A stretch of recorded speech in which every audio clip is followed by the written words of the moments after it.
என்னுடைய பெயர் சௌந்தர்யா. அப்பா இறந்தபோது எனக்கு 7½ வயதுதான். அவர் சடலம் வீட்டில் கிடந்தது. அம்மாவும் நானும் அழுது அழுது சோர்ந்து போயிருந்தோம். சொந்தக்காரர்கள் எல்லோரும் கூடி வந்து அப்பாவின் உடலை எடுத்துச் சென்றார்கள். அப்பா போன பிறகு எங்கள் உலகம் மொத்தமாக மாறிவிட்டது. முன்பு என்னிடம் பாசமாக கதை சொன்ன சித்தப்பா அசோக்ராம் கூட இப்போது எங்களை பார்த்தால் முகத்தை திருப்பிக் கொண்டு வேறு பாதையில் போவார். எங்களுக்கு உதவ யாரும் இல்லாததால் என் அம்மா தீபா கான்பூரில் உள்ள ஒரு துணி ஆலையில் வேலைக்கு செல்ல தொடங்கினார். அதிகாலையில் புறப்பட்டால் இரவு முழுவதும் உடல் உழைப்பால் களைத்து போய்தான் திரும்புவார். அவர் தனது வாழ்க்கையில் இதற்கு முன் இவ்வளவு கடுமையாக வேலை செய்ததே இல்லை. வீட்டிற்கு வந்ததும் சுயநினைவு கூட இல்லாமல் அப்படியே உறங்கிவிடுவார். எங்கள் நிலைமையை பார்த்து ஆறுதல் சொல்ல வந்த சித்தி பிரீத்தி கூட கெட்ட காலம்தான், ஒரு சேமிப்பு கூட இங்கே இல்லை என்று குறை கூறிவிட்டுத்தான் போவார். அம்மா நாளுக்கு நாள் மெலிந்து கொண்டே வந்தார்.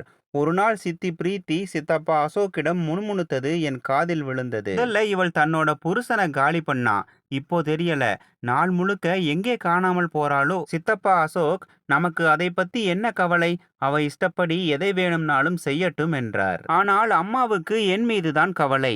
நான் எப்படியாவது நன்றாக படித்து என் சொந்த காலில் நிற்க வேண்டும், என் எதிர்காலம் பாதுகாப்பாக இருக்க வேண்டும் என்றுதான் அவர் நினைத்தார். சித்தியின் இந்த பேச்சுக்கள் எங்கள் வாழ்க்கையை கிட்டத்தட்ட நரகமாக்கின.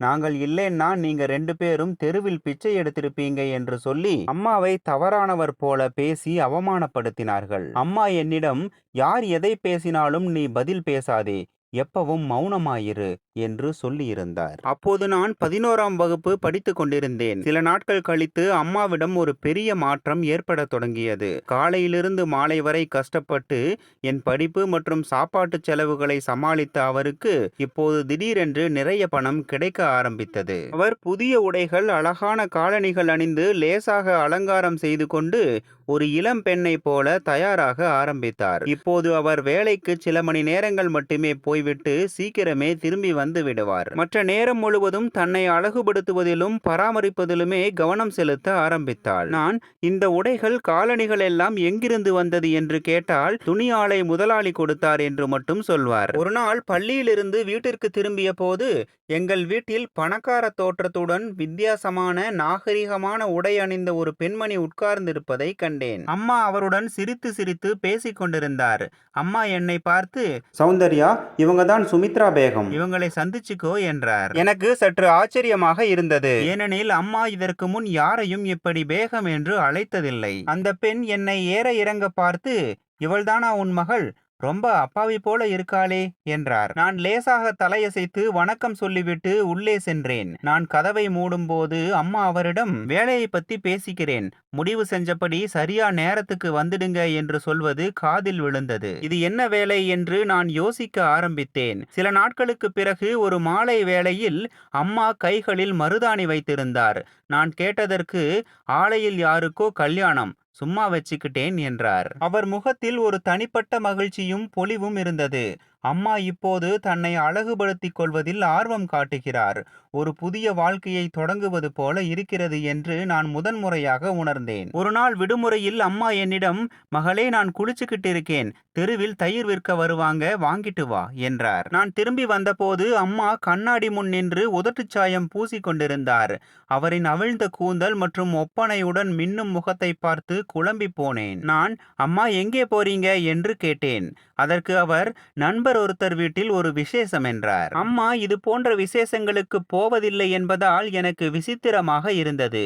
பிறகு ஒரு நாள் துணி ஆலையில் வேலை செய்யும் ஒரு பெண் எங்கள் தெரு வழியே சென்றார். அவர் என்னை பார்த்து, உன் அம்மா எப்படி இருக்காங்க, இப்போ ஆலைக்கு அவ்வளவா வர்றதில்லையாமே என்று கேட்டார். நான், ஆமா, நலமாக இருக்காங்க என்றேன். அதற்கு அவர், சரி, ஒருவேளை வேற வேலைக்கு போறாங்க போல என்றார். நான் மௌனமாக இருந்தேன். ஆனால் என் மனதில் 1000 கேள்விகள் எழத் தொடங்கின. சித்தியும் ஒரு நாள், உன் அம்மாவுக்கு இப்போ எங்க கிட்ட பேசக்கூட நேரமில்லை, நகைகள், உடைகள் எல்லாம் மாறிப்போச்சு, கடவுள் அவங்களுக்கு நல்லது செய்யட்டும் என்று குறை கூறினார். நான் உள்ளுக்குள் பயந்து போனேன். அம்மா என்னிடம் ஏதாவது மறைக்கிறாரா, அல்லது அவருடைய வாழ்க்கையில் உண்மையிலேயே ஒரு புதிய மாற்றம் ஏற்பட்டு விட்டதா என்று யோசித்தேன். மெதுவாக அம்மாவின் பழக்க வழக்கங்களில் நிறைய மாற்றங்கள் வர ஆரம்பித்தன. விலை உயர்ந்த சால்வைகள், பட்டுப்புடவைகள், விலை உயர்ந்த வாசனை திரவியங்கள் மற்றும் சில சமயங்களில் தாமதமாக வீட்டிற்கு வருவது. ஒரு நாள் அம்மா தாமாகவே, சௌந்தர்யா, நீ இப்போ பெரிய பொண்ணாகிவிட்டாய். சில விஷயங்கள் பெரிய வயதில்தான் புரியும். என் மீது மட்டும் நம்பிக்கை வை என்றார். நான் பயத்துடன், அம்மா, நான் உங்க மேல நம்பிக்கை வைக்கிறேன். ஆனா நீங்க என்ன பிரிஞ்சு போயிடுவீங்களோன்னு பயமா இருக்கு என்றேன். அம்மா என் நெற்றியில் முத்தமிட்டு, இல்லை மகளே, நான் எங்கேயும் போகல.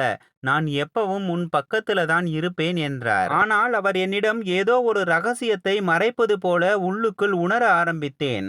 ஒரு நாள் நான் பள்ளியிலிருந்து திரும்பிய போது தெருமுனையில் பெரிய சத்தம் கேட்டது. வீட்டுக் கதவை தாண்டும் போது சித்தி பிரீத்தியின் உரத்த குரல் கேட்டது. தன்னை என்ன நினைச்சுக்கிட்டா இவ? இந்த தெரு உன்னை பாராட்டாது. கதவு திறந்திருக்க முற்றத்தில் அம்மாவும் சித்தியும் நேருக்கு நேர் நின்றிருந்தனர். சித்தியின் கண்களில் கோபம் எரிந்தது. அம்மாவின் முகத்தில் எப்போதும் இருக்கும் அமைதி இல்லை. மாறாக ஒரு விதமான இறுக்கமான பொறுமை தெரிந்தது. அம்மா மெல்லிய குரலில், நான் என்ன செஞ்சேன்? உங்களுக்கு என்னால என்ன தொந்தரவு என்றார். சித்தி கோபத்துடன், தொந்தரவு என்னன்னா, இப்போ தெருவுல உன்னை பத்தி தான் பேசுறாங்க. நீ ஆலையில தானே வேலை செய்யற. அப்புறம் உனக்கு இவ்வளவு பணம் எங்க இருந்து வந்துச்சு? புது உடைகள், அலங்காரம், உன்னை சந்திக்க வர்ற பெண்கள், இதெல்லாம் என்ன என்றார். அம்மா தன் சால்வையை சரி செய்து கொண்டே, நீங்க என் வாழ்க்கையை நரகமாக்கிட்டீங்க. நான் உங்க ஆதரவுல வாழல. என் சொந்த கால்ல தான் நிக்கிறேன் என்றார். சித்தியின் குரல் இன்னும் உயர்ந்தது.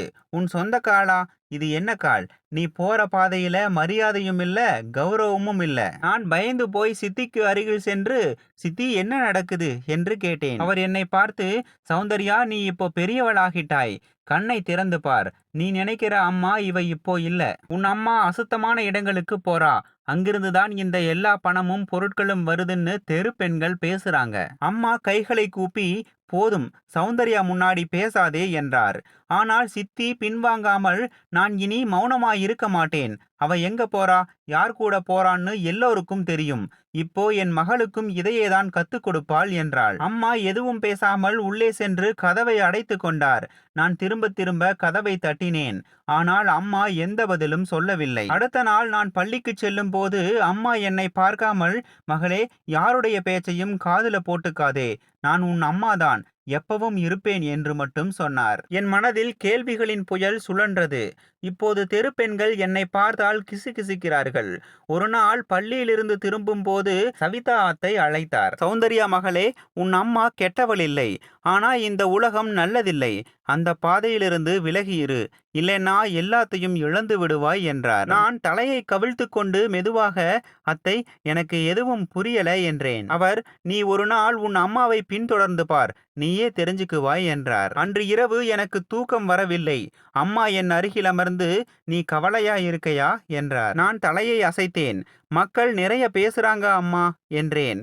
அவர் என் நெற்றியில் முத்தமிட்டு, பேசுறது மக்களின் வேலை. நீ உன் மனசு சொல்லும் பேச்சை கேள் என்றார். சித்தியின் குற்றச்சாட்டுக்கள், தெருப்பேச்சுக்கள் மற்றும் அம்மாவின் மௌனம் எல்லாமே குழப்பமாக்கி கொண்டிருந்தது. ஒரு மாலை அம்மா வெளியே போயிருந்த போது சித்தி பிரீத்தி என்னை அழைத்தார்.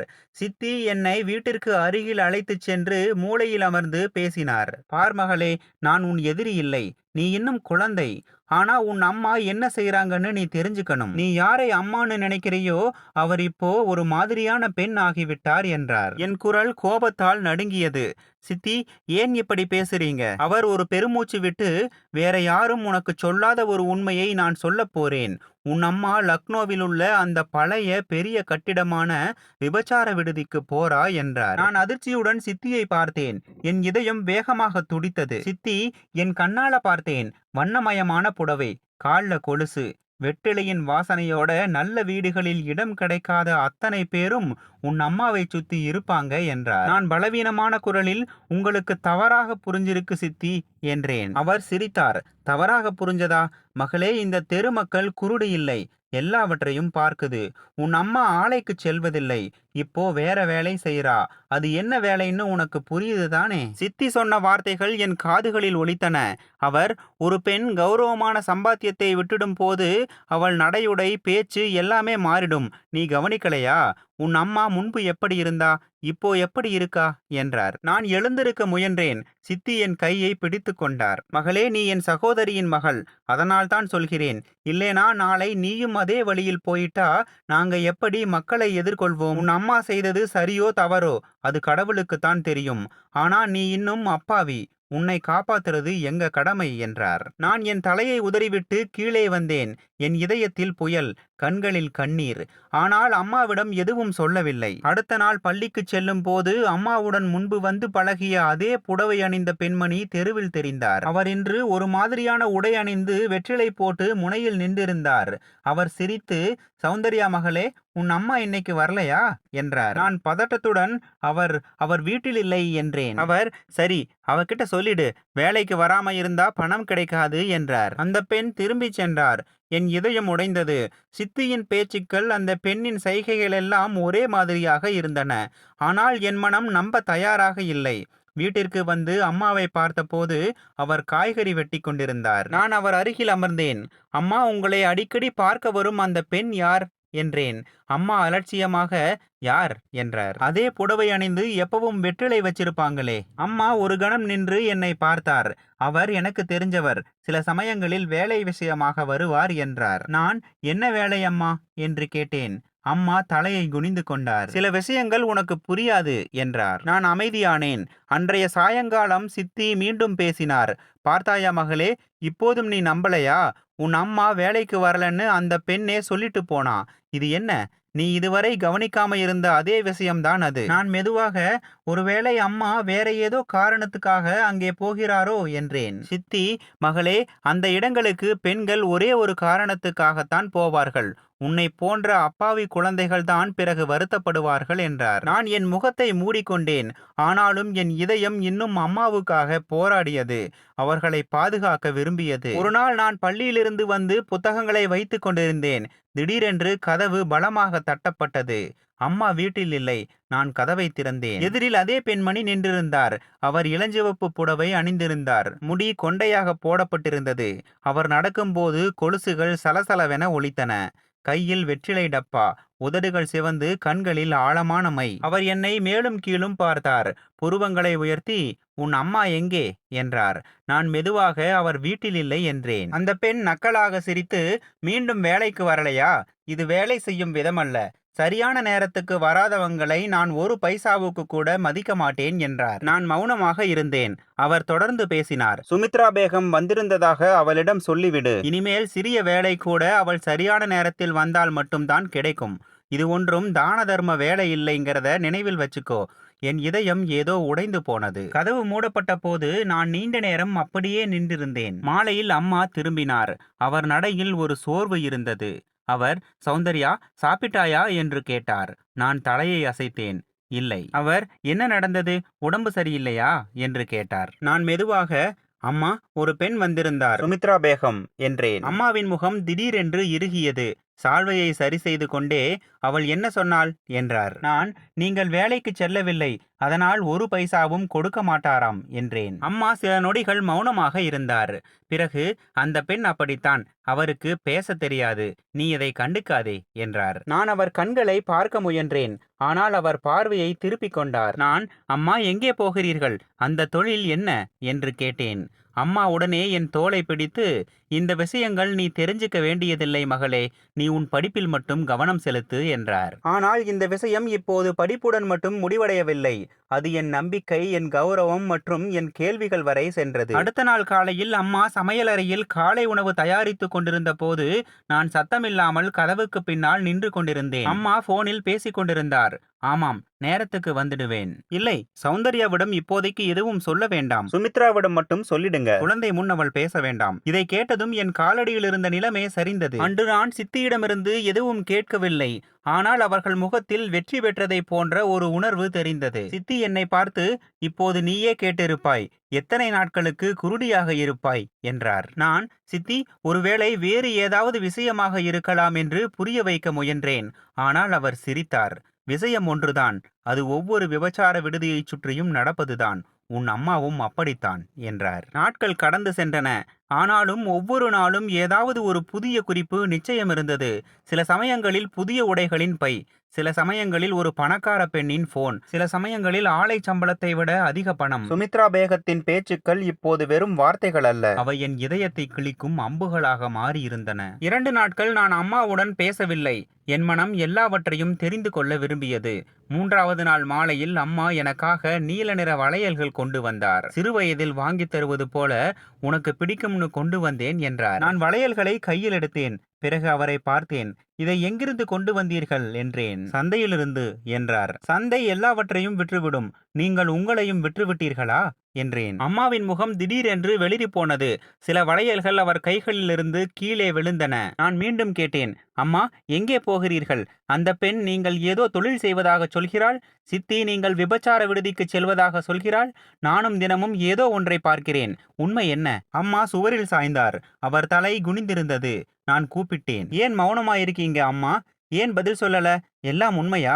ஆனால் அம்மா இன்னும் மௌனமாக இருந்தார்.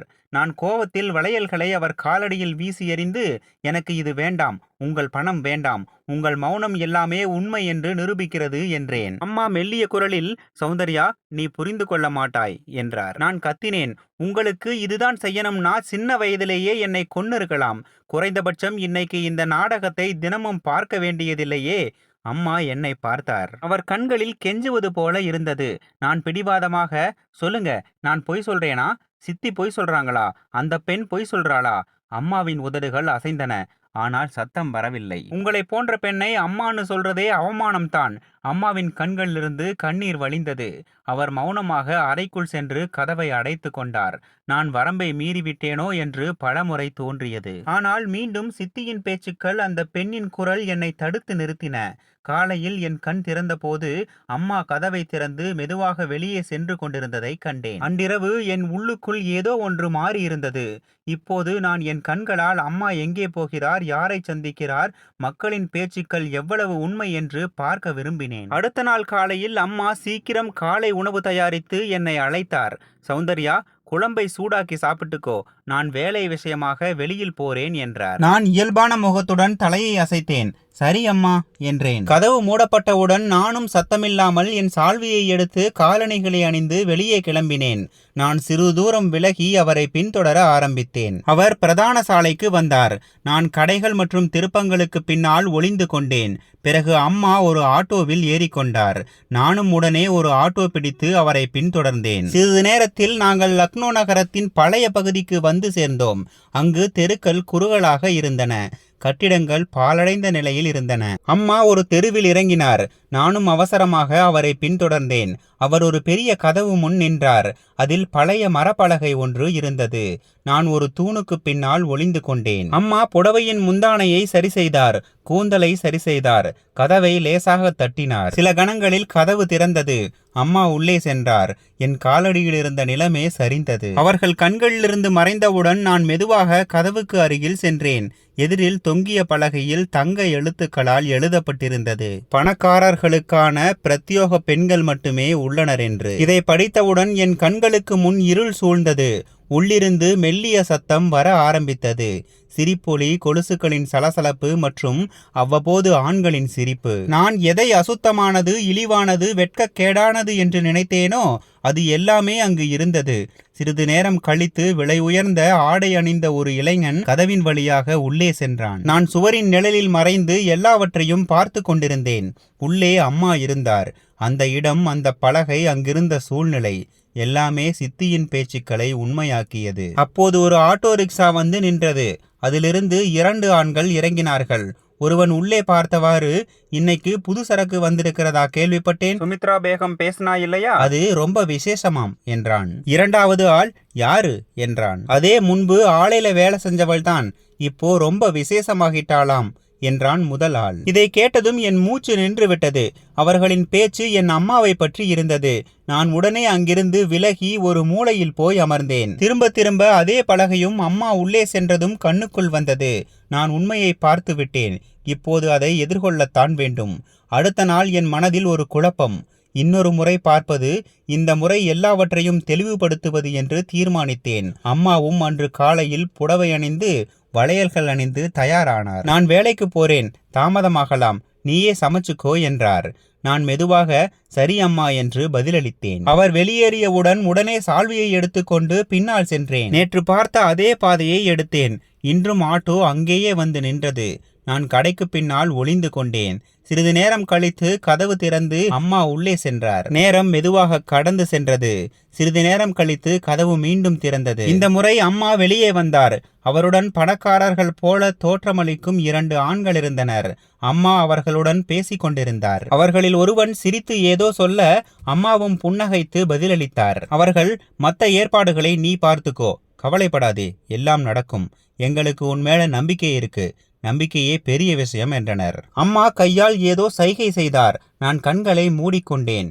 என் அம்மா அந்த 2 ஆண்களுடன் கௌரவம் அல்ல, விலை பேசப்படும் இடத்தில் நின்று கொண்டிருந்தார். அவர் முகத்தில் புன்னகை இருந்தது. நான் திடீரென்று திரும்பி வேகமாக அங்கிருந்து கிளம்பினேன். வீட்டிற்கு வந்து கதவை அடைத்துவிட்டு நேராக என் அறைக்கு போய் படுத்து கொண்டேன். அப்போது கதவு திறந்து அம்மா திரும்பினார். அவர் நடையில் ஒரு லேசான தன்மை இருந்தது. சமையலறையில் பாத்திரங்களின் சத்தம் கேட்டது. பிறகு அம்மாவின் குரல், சௌந்தர்யா, சாப்பிட்டாயா? நான் பதில் சொல்லவில்லை. சிறிது நேரம் கழித்து அவர் என் கதவு அருகில் வந்தார். சௌந்தர்யா, சாப்பிடவில்லையா? நான் மனசு இல்லை என்றேன். அவர் அமைதியானார். அடுத்த நாள் நான் பள்ளிக்கு செல்லவில்லை. நான் தரையில் அமர்ந்து திரும்ப திரும்ப அதே காட்சியை நினைத்து கொண்டிருந்தேன். அம்மா அந்த விபச்சார விடுதி முன் நின்றிருந்தது. 2 பணக்கார இளைஞர்களுடன் நின்று பேசிக் கொண்டிருந்தது. இது என் நம்பிக்கைக்கு விழுந்த கடைசி அடி போல இருந்தது. நான் அவரை பார்க்காமல், இன்னைக்கு நான் உங்கள் சம்பாத்தியத்தில் வாங்கிய எதையும் சாப்பிட மாட்டேன் என்றேன். அம்மா சில நொடிகள் நின்றார். பிறகு மெதுவாக, சௌந்தர்யா, கொஞ்சம் சாப்பிடு, பசியோடு இருக்காதே என்றார். நான் கோபமாக, உங்கள் பணத்தில் வாங்கிய எதுவும் எனக்கு தேவையில்லை. உணவு வேண்டாம், உடை வேண்டாம், ஏன் நீங்கள் எங்கிருந்து கொண்டு வருகிறீர்கள் என்று தெரியாத பள்ளி கட்டணம் கூட வேண்டாம் என்றேன். நான் நாட்காலியை பின்னால் தள்ளி எழுந்து நின்றேன். நீங்கள் செய்ய வேண்டியதை செய்துவிட்டீர்கள். இப்போது ஒரு விஷயம் மட்டும் செய்யுங்கள், என் அருகில் வர வேண்டாம். அம்மா என் பக்கம் திரும்பினார். கண்களில் ஈரம் இருந்தது. ஆனால் உதடுகள் மௌனம் காத்தன. அவர், நான் உன் அம்மா சௌந்தர்யா என்றார். நான் வெடுக்கென்று, அம்மா அண்ணா தங்கள் பிள்ளைகளுக்கு கௌரவம் கொடுப்பவர், அவமானத்தை கொடுப்பவர் அல்ல. மற்றவர்களின் காலடியில் அமரும் தாயார் எனக்கு தேவையில்லை என்றேன். அவர் ஒரு அடி முன்னே வைத்தார். ஆனால் நான் பின்னுக்கு சென்றேன். நான் தெளிவாக சொல்லிவிட்டேன், இனி நான் உங்களிடமிருந்து எதுவும் கேட்கப் போவதில்லை. நீங்கள் என் வாழ்க்கையை அழித்து விட்டீர்கள். மதியம் நான் என் உடைகளை ஒரு பையில் எடுத்து வைத்துக்கொண்டு சித்தியின் வீட்டுக்கு வெளியே சென்று, நான் உங்களுடன் தங்க விரும்புகிறேன் என்றேன். சித்தி ஆச்சரியத்துடன் ஏன் என்று கேட்டார். எனக்கும் என் அம்மாவுக்கும் எந்த உறவும் இல்லை என்று பதிலளித்தேன். சித்தி உள்ளே சென்று விட்டு திரும்பி வந்து, சரி, என் அறையில் இடம் இருக்கு, ஆனா நான் உன் அம்மா இல்லைங்கிறத நினைவில் வச்சுக்கோ என்றார். நான் தலையை அசைத்து சம்மதித்தேன். அடுத்த நாள் காலையில் நான் என் பள்ளி சீருடையை துவைத்து காலை உணவை தயார் செய்துவிட்டு பின்னால் பார்க்காமல் வீட்டை விட்டு வெளியேறினேன். சித்தியுடன் வாழ்வதும் எளிதாக இருக்கவில்லை. அம்மா கண்களில் ஆழமான சோர்வு தெரிந்தது. சில சமயங்களில் நான் எதிரில் வரும்போது அழுது, மகளே, கொஞ்ச நேரம் கொடு, எல்லாம் புரிந்துவிடும் என்பார். ஆனால் எனக்கு இப்போது எதையும் புரிந்து கொள்ள வேண்டியதில்லை. என் அம்மாவை நான் இழந்து விட்டேன். இனி உங்களுடன் எனக்கு எந்த உறவும் இல்லை என்று சொல்லிவிட்டேன். ஒரு இரவு நான் தாமதமாக திரும்பிய போது அம்மா, சாப்பிட்டாயா என்று கேட்டார். நான் ஏளனமான தோணியில், நான் உங்கள் சம்பாத்தியத்தில் சாப்பிடுவேன் என்று நினைக்கிறீர்களா என்றேன். அம்மாவின் குரல் கனத்தது. நான் இதையெல்லாம் உனக்காகத்தான் செய்கிறேன் சௌந்தர்யா. நான் கோபமாக, இதெல்லாம் எனக்காக செய்திருந்தால் நீங்கள் என்னை சீக்கிரமே கொண்டு இருக்க வேண்டும் என்றேன். அம்மா மற்றும் சித்தி வீடுகள் அருகருகில் தான் இருக்கின்றன. இப்போது நான் அம்மாவுடன் இருந்த எல்லா உறவையும் துண்டித்து விட்டேன். ஒரு நாள் அம்மா அமைதியாக என் சீருடையை துவைத்து முற்றத்தில் காய போட்டார். நான் அந்த உடைகளை மீண்டும் அவர் கதவில் வைத்துவிட்டு ஒரு துண்டு சீட்டில், தயவு செய்து என் உடைகளை தொட வேண்டாம் என்று எழுதி வைத்தேன். அம்மா அந்த சீட்டை படித்தார். அதே இரவு பலத்த மழை பெய்தது. என் அறையின் வீடு ஒழுக ஆரம்பித்தது. நான் எழுந்தபோது அம்மா மழையில் நனைந்தபடி துணியால் ஓட்டைகளை அடைத்து கொண்டிருந்ததை கண்டேன். ஆம், நான் நனையக்கூடாது என்பதற்காக. என் மனதில் புயல் இருந்தது. ஆனால் என் நாக்கு மௌனம் காத்தது. ஒரு நாள் வழக்கம் போல அவர் காலையில் சீக்கிரம் சென்றார். ஆனால் இரவு வரை திரும்பவில்லை. சித்தி வெளியே சுத்தும் ஆட்களுக்கு பகலிரவு என்ன வித்தியாசம், வேறு எங்காவது போயிருப்பாள் என்றார். அடுத்த நாளும் கடந்து சென்றது. ஆனால் அவர் திரும்பவில்லை. 3வது நாளும் கடந்து விட்டது. போன் இல்லை, செய்தி இல்லை. 4வது நாள் காலையில் கதவு தட்டப்பட்டது. எதிரில் 2 அந்நியர்கள் நின்றிருந்தனர். ஒருவர் போலீஸ் சீருடை அணிந்திருந்தார். அவர் மெதுவாக, உங்கள் பெயர் சௌந்தர்யாவா? மன்னிக்கவும், உங்கள் அம்மா ஒரு விபத்தில் இறந்து விட்டார் என்றார். என் உடல் மரத்து போனது போல இருந்தது. போலீஸ் அதிகாரி, நேற்றிரவு பழைய நகரத்தில் ஒரு கட்டிடத்தில் குண்டுவெடிப்பு நடந்தது. உங்கள் அம்மா அங்கிருந்தார் என்றார். சித்தி உடனே குறை கூறினார். தவறான தொழிலில் ஈடுபட்டதால் தான் இறந்திருப்பாள். எங்களுக்கு முன்பே சந்தேகம் இருந்தது என்று கூறினார். மருத்துவமனையின் சவக்கிடங்கில் வெள்ளை துணியால் மூடப்பட்டிருந்த அவர் உடல் வைக்கப்பட்டிருந்தது. அதே முகம், அதே சுருக்கங்கள். இப்போது முற்றிலும் உயிரற்று இருந்தது. சித்தி என் காதில், இப்போதும் நேரம் இருக்கிறது, மன்னிப்பு கேட்டுக்கொள் என்றார். ஆனால் என் உள்ளுக்குள் எந்த சலனமும் இல்லை. அப்போது தெருமுனையில் திடீரென்று இராணுவ வாகனங்களின் அணிவகுப்பு போல தெரிந்தது. அவர்கள் நேராக எங்கள் வீட்டு கதவு வரை வந்து முற்றத்தில் நுழைந்தனர். ஒரு அதிகாரி முன்னே வந்தார். அம்மாவின் உடலுக்கு அருகில் வந்து மரியாதை செய்தார். அவருக்கு பின்னால் நின்ற மற்ற அதிகாரிகளும் ஒரே நேரத்தில் மரியாதை செய்தனர். முற்றம் முழுவதும் மயான அமைதி நிலவியது. அதிகாரிகள் என்னை பார்த்தனர். நீங்கள் சௌந்தர்யாவா? நான் தலையை அசைத்தேன். அவர் ஆழமாக சுவாசித்து, உங்கள் அம்மா எங்கள் உளவுத்துறையில் வேலை செய்து கொண்டிருந்தார். அவருடைய பணி மிகவும் ரகசியமானது. அவர் நாட்டிற்கு எதிராக சதி செய்து கொண்டிருந்த ஒரு நெட்வொர்க்கில் வேலை செய்து கொண்டிருந்தார். இந்த பணியின் போது அவர் பல முறை தன் உயிரை பணயம் வைத்தார் என்றார். அதிகாரி மேலும் கூறத் தொடங்கினார். உங்கள் அம்மாவின் அடையாளம் எப்போதும் ரகசியமாகவே இருந்தது. ஆனால் அவர் செய்த தியாகத்தை ஒருபோதும் மறக்க முடியாது. நேற்று இரவு நடந்த சம்பவத்தில் அவர் தன் உயிரை கொடுத்து பலரது உயிரை காப்பாற்றினார். சித்தியின் வாயிலிருந்து திடீரென்று கடவுளே என்ற வார்த்தை வந்தது. அதிகாரி அவர் பேச்சை துண்டித்து, அவர் வாழ்க்கை எளிதானது அல்ல என்று எங்களுக்கு தெரியும். ஆனால் அவர் செய்ததெல்லாம் நாட்டிற்காகத்தான். அவர் எங்களுடன் இருந்தது எங்களுக்கு பெருமை என்றார். அம்மாவுக்கு ஒரு மரியாதை கூட செய்யாத தெருவில் இருந்த பெரியவர்கள் இன்று அமைதியாக தலைகுனிந்து நின்றிருந்தனர். அதிகாரி என்னை பார்த்து, உங்கள் அம்மா உங்களுக்காக ஒரு கடிதம் விட்டு சென்றுள்ளார். அதை உங்களிடம் கொடுக்க வேண்டும் என்றார். சித்தி என் அருகில் வந்து, சௌந்தர்யா, என்னை மன்னித்து விடு. நான் உன் அம்மாவை பற்றி எவ்வளவு தவறாக பேசினேன். ஆனால் உண்மையோ வேறு என்றார். நான் மெல்லிய குரலில், உண்மையை புரிந்து கொள்ள நாம் கொடுத்த விலை மிக அதிகம் என்றேன். சுடுகாட்டில் அம்மாவின் இறுதிச் சடங்குகள் நடந்து கொண்டிருந்தன. நான் அவர் சிதையின் அருகில் சென்று அக்னிக்கு அடியில் மலர்களை போடும் போது நான் அம்மா மீது சந்தேகம் கொண்ட, அவர்களை வெறுத்த, அவர் மௌனத்தை தவறாக புரிந்து கொண்ட அத்தனை தருணங்களும் என் மனதில் ஓடின. என் அம்மா ஒரு நல்ல பெண்மணி மட்டுமல்ல, தன் கடமை, தன் தர்மம் மற்றும் தன் குடும்பத்தின் மீது பற்றுள்ளவர் என்றும் உணர்ந்தேன். அந்த நேரத்தில் அவர் மௌனத்தின் அர்த்தம் எனக்கு புரிந்தது. அம்மாவின் இறுதிச் சடங்கிற்கு பிறகு பல நாட்கள் கடந்து சென்றன. நான் பொய், பாவம் அல்லது ஏமாற்று என்று நினைத்த அத்தனையும் இப்போது ஒரு தியாகமாக மாறியிருந்தது. ஒரு நாள் மதியம் கதவு தட்டப்பட்டது.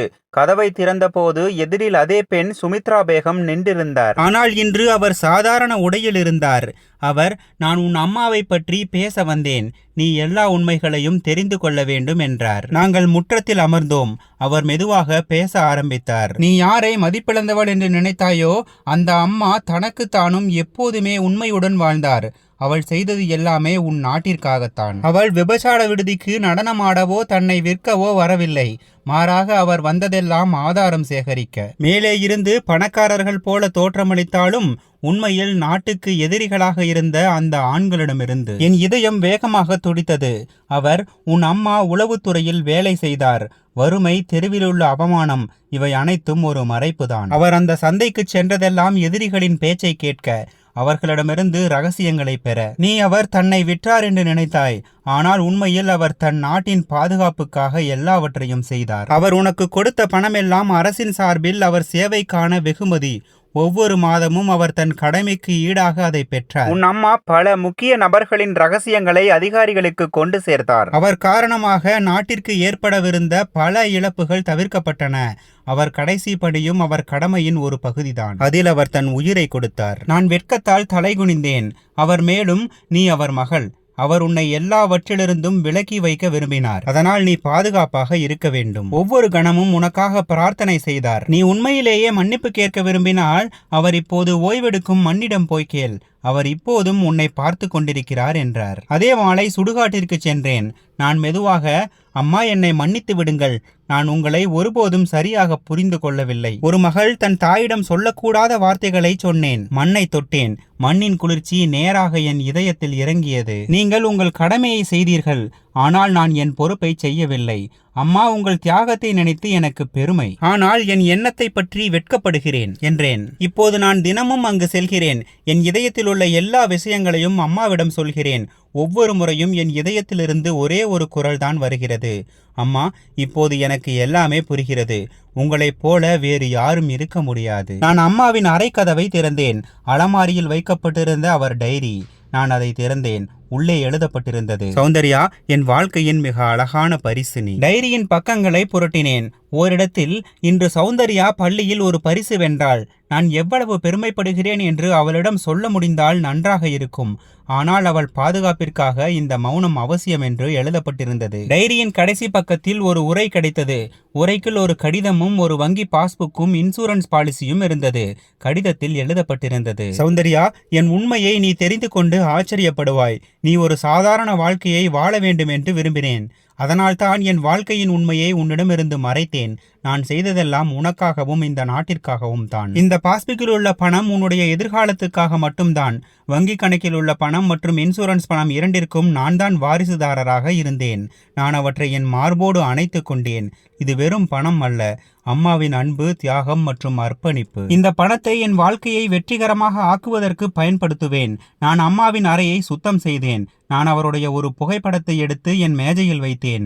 இப்போது நான் தினமும் பள்ளிக்கு செல்வேன். முழு மனதுடன் படிப்பேன். தெருவில் உள்ள மக்கள் எனக்கு மரியாதை கொடுக்க ஆரம்பித்தனர். கான்பூர் தெருவில் இருந்த ஒரு ஏழை குடும்பத்தைச் சேர்ந்த படிக்க விரும்பிய ஒரு பெண்ணுக்கும் நான் பண உதவி செய்தேன். ஒரு மாலை நான் திரும்பி வந்து கொண்டிருந்த போது தெருவில் உள்ள ஒரு பெரியவர் என்னை நிறுத்தினார். அவர், மகளே, உன் அம்மாவை பற்றி மிகவும் பெருமை கொள்கிறோம். நாங்கள் எல்லோரும் அவரை தவறாக புரிந்து கொண்டோம் என்றார். நான் புன்னகைத்து, பரவாயில்லை அங்கிள், இப்போது நீங்கள் அவருக்கு மரியாதை கொடுக்கிறீர்கள். அதுவே போதும் என்று மட்டும் சொன்னேன். மாலையில் வீட்டிற்கு வந்து மீண்டும் அம்மாவின் சமாதிக்கு சென்றேன். நான் அங்கே பூக்கள் வைத்து மெதுவாக, அம்மா, உங்கள் அத்தனை கனவுகளையும் நிறைவேற்ற நான் தீர்மானித்துள்ளேன். நான் ஒரு நாள் உங்களைப் போல ஒரு பெரிய அதிகாரியாவேன். இந்த முறை உண்மையுடன் நாட்டுக்கு சேவை செய்வேன். என் வாழ்க்கை இப்போது என்னுடையது மட்டுமல்ல, உங்கள் நிறைவேறாத கனவுகளுடையதுமாகும் என்றேன். என் இதயத்தில் இப்போது பெருமை மட்டுமே இருந்தது. நான் அந்த மண்ணை என் நெற்றியில் வைத்து, நீங்கள் உங்கள் கடமையை செய்தீர்கள், நான் இப்போது என் பொறுப்பை செய்வேன் என்றேன். என் அம்மாவும் மேலே இருந்து என்னை பார்த்து சிரிக்கிறார் போல உணர்ந்தேன். நான் வானத்தை பார்த்து சிரித்தேன். முன்னோக்கி நடந்தேன். யாரையும் தீர்மானிப்பது முன் அவர்களின் உண்மையை அறிந்து கொள்ள வேண்டும். ஏனெனில் நாம் காண்பது எப்போதும் உண்மை அல்ல. சில நேரங்களில் மௌனத்தின் பின்னால் மிகப்பெரிய தியாகம் மறைந்திருக்கும்.